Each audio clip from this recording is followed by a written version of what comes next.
বাংলাদেশের কথিত স্বৈরশাসক শেখ হাসিনা ক্ষমতায় টিকে থাকার জন্য ছাত্রদের ওপর গুলিবর্ষণ এবং নির্বিকারে হত্যার হুমকি দিয়েছিলেন।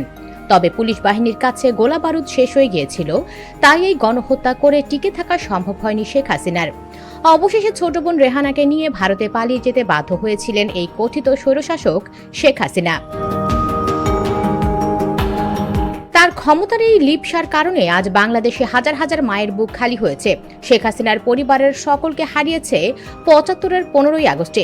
এই মায়াকান্না কেঁদে কেঁদে মানুষের মন জয় করতে ব্যর্থ হয়েছে এই পতিত স্বৈরশাসক।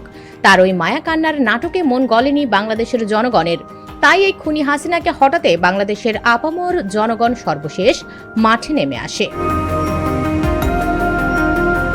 সে সময়ও অতিরিক্ত বল প্রয়োগ এবং আরও রক্তপাতের মাধ্যমে ক্ষমতা ধরে রাখতে চেয়েছিলেন শেখ হাসিনা।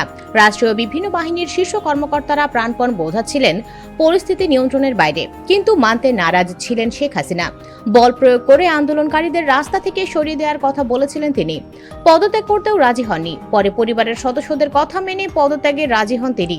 এর কিছুক্ষণের মধ্যেই সামরিক হেলিকপ্টারে বোন রেহানাকে নিয়ে দেশত্যাগে বাধ্য হন শেখ হাসিনা।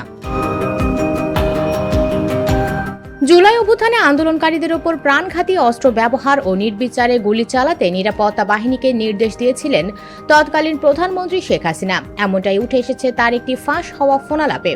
এর সত্যতা নিশ্চিত করেছে বিবিসি আই। জনরোষের মুখে বাংলাদেশের দীর্ঘতম সময়ের শাসক শেখ হাসিনার নিজ বাসভবন থেকে হেলিকপ্টারে চেপে পলায়নের ঘটনা আমাদের মনে করিয়ে দেয়, দৃশ্যত একটি ইস্পাত কঠিন শাসন ব্যবস্থাও জনগণের শক্তির কাছে নাজুক হয়ে পড়তে পারে।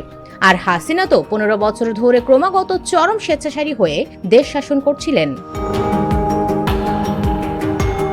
বিশ্বজুড়ে ক্ষমতাসীন শাসকদের বিরুদ্ধে রুখে দাঁড়ানোর যে উদ্দীপনা ছড়িয়ে পড়েছে, তার সর্বশেষ নিদর্শনও হল হাসিনার এই পতন ও পলায়ন। তবে বাংলাদেশে এখন যা ঘটছে তাতে এখনই একে বৈশ্বিক গণতন্ত্রের জন্য একটা বিজয় ঘণ্টা হিসেবে অভিহিত করা অপরিপক্কতার শামিল হবে। US Bengal report.